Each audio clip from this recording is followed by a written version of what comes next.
जी भोकं आहेत ही आता गोळी लावून लागलेली आहे का सांगू शकत नाही, परंतु त्याचा निष्कर्ष आपण काढू शकत नाही. कारण काय, ही बोकं आरपार दिसत नाही आहेत, ही बोकं वरच्यावर दिसत आहेत. तरीसुद्धा आता जर फॉरेस्ट डिपार्टमेंटचे अधिकारी येणार आहेतच इकडे आणि मग ते निष्कर्ष काढतील यातनं. काय निष्कर्ष काढतात ते बघूया आपण आता फक्त. आता ते येईपर्यंत मी काही थांबणार नाही इकडे.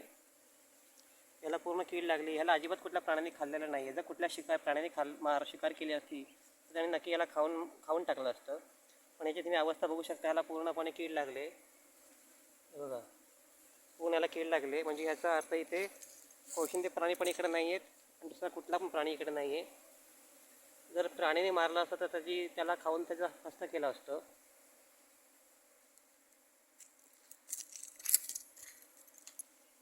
हे नर प्राणी आहे, नर आहे हा.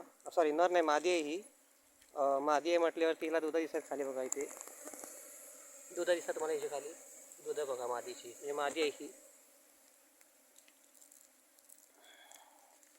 Okay friend.